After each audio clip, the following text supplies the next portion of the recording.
السلام عليكم ورحمة الله وبركاته. لا إله إلا الله. الحمد لله الذي هدانا لهذا وما كنا لنهتدي لولا أن هدانا الله. لقد جاءت رسل ربنا بالحق ونودوا أن تلكم الجنة أورثتموها بما كنتم تعملون. أشهد أن لا إله إلا الله وحده لا شريك له وأشهد أن محمدا عبده ورسوله. اللهم صل وسلم على نبينا محمد وعلى آله وصحبه ومن تبعهم بإحسان إلى يوم الدين. فيا أيها الحاضرون اتقوا الله، فقال الله تعالى: أعوذ بالله من الشيطان الرجيم.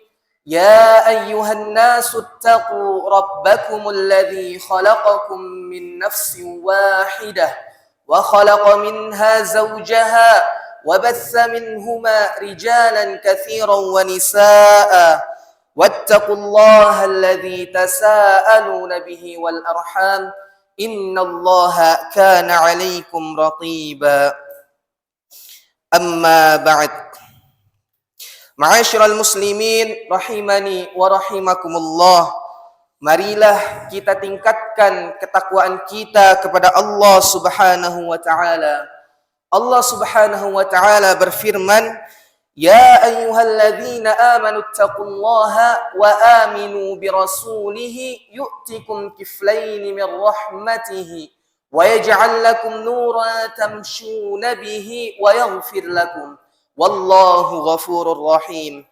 Wahai orang-orang yang beriman, bertakwalah kalian kepada Allah Subhanahu wa taala dan berimanlah kalian kepada Rasul kalian yaitu Muhammad sallallahu alaihi wasallam. Niscaya Allah akan memberikan kepada kalian rahmatnya dua bagian dan menjadikan untuk kalian cahaya yang mana dengan cahaya itu kalian dapat berjalan dan Dia mengampuni kalian. Dan Allah Maha Pengampun lagi Maha Penyayang. Maksud ayat ini adalah niscaya Allah akan memberikan kepada kita dua bagian dari pahala dan balasan atas keimanan kita kepada Nabi Muhammad sallallahu alaihi wasallam dan kepada para rasul terdahulu. Allah juga akan memberikan kepada kita cahaya yang mana dengan cahaya itu akan menjadikan petunjuk bagi kita di dunia, dan juga dengan cahaya tersebut akan menjadi penerang bagi kita di atas titian pada hari kiamat kelak. Salawat dan salam semoga tetap tercurah kepada Nabi kita, Nabi yang mulia, suri tauladan kita, yang terus-menerus mengingatkan kita untuk selalu meningkatkan ketakwaan kita, yaitu Nabi Muhammad sallallahu alaihi wasallam. Di antara bentuk takwa ialah menjalankan salat 5 waktu. Karena orang yang bertakwa menurut Ibnu Abbas radhiyallahu anhu ialah sebagaimana perkataan beliau, al-muttaquna alladzina yahdharuna minallahi 'uqubatahu fi tarki ma ya'rifuna minal huda wa yarjuna rahmatahu fit tasdiqihi bima jaa'a bihi. Orang yang bertakwa adalah orang yang menjaga diri dari siksa Allah Subhanahu wa taala karena meninggalkan petunjuk yang mereka sudah mengetahuinya, dan ia mengharap rahmat Allah karena meyakini apa yang datang dari petunjuk tersebut.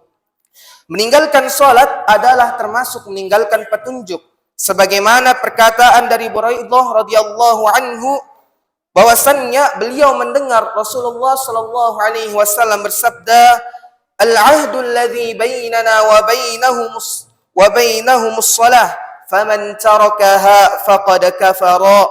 Perjanjian antara kami dan orang-orang kafir adalah salat. Barang siapa meninggalkan salat, maka dia telah kafir. Jamaah salat Jumat rahimani wa rahimakumullah, di antara kedudukan salat dalam Islam disebutkan dalam firman Allah Subhanahu wa taala, yang memerintahkan keluarga untuk salat. Allah Subhanahu wa taala berfirman, "Wa'mur ahlaka bis-salati wastabir 'alaiha la nas'aluka rizqan nahnu narzuquk wal 'aqibatu lit-taqwa." Dan perintahkanlah kepada keluarga kalian untuk melaksanakan salat dan bersabarlah kamu dalam mengerjakannya. Kami tidak meminta rezeki kepadamu karena kamilah yang memberi rezeki kepadamu, dan akibat yang baik itu adalah bagi orang yang bertakwa. Kedudukan salat yang lainnya ialah jika salat itu terlupa oleh kita atau kita tertidur sehingga lalai dari mengerjakannya, tetap ada kewajiban untuk mengqadha salat tersebut. Hal ini disebutkan oleh Anas bin Malik radhiyallahu anhu, Rasulullah sallallahu alaihi wasallam bersabda, "Idza raqada ahadukum 'anis salati aw ghafala 'anha falyusalliha idza dzakaraha fa inna yaqulu aqimis salata li dzikri." Jika salah seorang di antara kalian tertidur dan dari salat atau ia lupa mengerjakan salat, maka hendaklah ia salat ketika ia telah mengingatnya, karena Allah Subhanahu wa taala berfirman, "Kerjakanlah salat ketika ingat." Quran surah Thaha ayat 14. Cara mengqadha salat jika yang lupa ialah dari satu salat. Cara mengqadha salat jika lupa dari lebih dari satu salat bisa dengan petunjuk yang telah disebutkan oleh Syekh Abdurrahman bin Nasir As-Sa'di. Berikut beliau mengatakan dalam Manhajus Salikin, "Wa man fatatu salatun wajaba 'alaihi qada'uha fawran murattiban." Siapa yang luput dari salat, wajib baginya untuk mengqadha'nya segera secara berurutan. Berarti jika kita lupa beberapa salat, misalkan salat zuhur dan asar, dan ingatnya ketika waktu maghrib, maka kita kerjakan kedua salat tersebut, lalu mengerjakan salat maghrib pada waktunya. Adapun keutamaan salat 5 waktu diantaranya adalah orang yang mengerjakan salat di hari kiamat akan mendapatkan cahaya. Di dalam hadis Nabi SAW disebutkan, "Basyiril masya'ina fi dhulmi ilal masajidi bin nuri tammi yaumal qiyamah." Berilah kabar gembira kepada orang yang berjalan di waktu gelap menuju masjid, bahwasannya baginya cahaya sempurna pada hari kiamat. Hadis riwayat Abu Daud dan At-Tirmizi. Umar bin Khattab radhiyallahu anhu pernah menuliskan surat ke berbagai wilayah kekuasaan beliau, yang mana isinya adalah, "Inna min ahammi umurikum 'indis shalah, faman hafidhaha hafidha dinahu. Wa man dayya'aha fahuwa liman siwaha adya'u wa la hadza fil islami liman taraka shalah." Sesungguhnya perkara yang penting menurut penilaianku ialah salat. Siapa saja yang menjaga salat, maka ia telah menjaga agamanya, dan barang siapa telah melalaikan salat, maka untuk perkara lainnya ia lebih melalaikannya. Tidak ada bagian dalam Islam bagi orang yang meninggalkan salat. Ada anjuran pula untuk menjalankan salat berjamaah bagi para lelaki. Dari Zaid bin Sabit radhiyallahu anhu bahwa Nabi sallallahu alaihi wasallam bersabda, "Sallu ayyuhan nasu fi buyutikum fa inna afdalus salah salatul mar'i fi baitihi illa al-maktubah." Salatlah kalian wahai manusia di rumah-rumah kalian, karena sesungguhnya sebaik-baik salat adalah salat seseorang di rumahnya kecuali salat yang wajib. Muttafaqun alaih. Alasan salat berjamaah di masjid lebih afdal ialah, yang pertama, masjid merupakan tempat yang mulia dan tempat yang suci, dan juga di masjid kita akan menampakkan syiar Islam dan terdapat banyak jamaah, yang mana kita dapat sholat dalam keadaan aman dan tanpa uzur. Imam Nawawi rahimahullah menjelaskan, "Idza shalla ar-rajulu fi baitihi bi rafiqihi aw zawjatihi aw waladihi haza fadilatal jamaah, lakinnaha fil masjidi afdalu.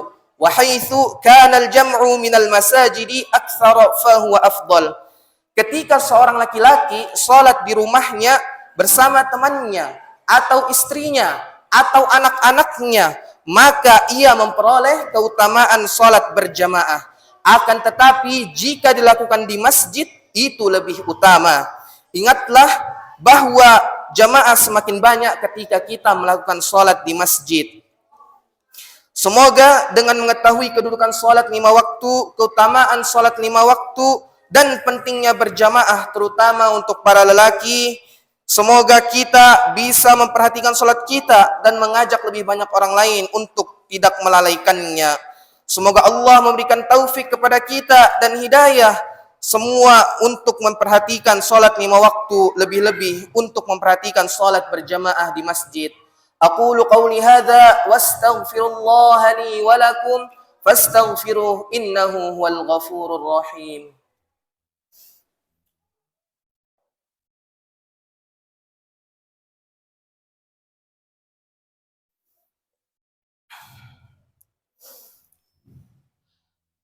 Alhamdulillahi rabbil alamin. نحمده حمدا كثيرا طيبا مباركا فيه كما يحب ربنا ويرضاه. أشهد أن لا إله إلا الله وحده لا شريك له وأشهد أن محمدا عبده ورسوله. اللهم صل وسلم على نبينا محمد وعلى آله وأصحابه ومن تبعهم بإحسان إلى يوم الدين. فيا عباد الله اتقوا الله حق تقاته ولا تموتن إلا وأنتم مسلمون. قال الله تعالى في كتابه العظيم: إن الله وملائكته يصلون على النبي يا أيها الذين آمنوا صلوا عليه وسلموا تسليما. اللهم صل على محمد وعلى آل محمد كما صليت على إبراهيم وعلى آل إبراهيم إنك حميد مجيد. وبارك على محمد وعلى آل محمد كما باركت على إبراهيم وعلى آل إبراهيم إنك حميد مجيد. اللهم اغفر للمؤمنين والمؤمنات والمسلمين والمسلمات الأحياء منهم والأموات إنك سميع قريب مجيب الدعوات. اللهم إنا نعوذ بك من العجز والكسل والبخل والهرم وعذاب القبر. اللهم آت نفوسنا تقواها وزكها أنت من زكاها وزكها أنت خير من زكاها أنت وليها ومولاها. اللهم إنا نعوذ بك من علم لا ينفع ومن قلب لا يخشع ومن نفس لا تشبع ومن دعوة لا يستجاب لها. اللهم اكفنا بحلالك عن حرامك وأغننا بفضلك عمن سواك. يا مقلب القلوب ثبت قلوبنا على طاعتك. اللهم إنا نسألك رضاك والجنة ونعوذ بك من سخطك والنار. اللهم إنك عفو كريم تحب العفو فاعف عنا. اللهم إنك عفو كريم تحب العفو فاعف عنا. اللهم إنك عفو كريم تحب العفو فاعف عنا. ربنا تقبل منا صيامنا وقيامنا وركوعنا وسجودنا وتلاوتنا إنك أنت السميع العليم. ربنا آتنا في الدنيا حسنة وفي الآخرة حسنة وقنا عذاب النار. عباد الله إن الله يأمركم بالعدل والإحسان وإيتاء ذي القربى وينهى عن الفحشاء والمنكر يعظكم لعلكم تذكرون. فاذكروا الله العظيم يذكركم ولذكر الله أكبر والله يعلم ما تصنعون. أقيم الصلاة.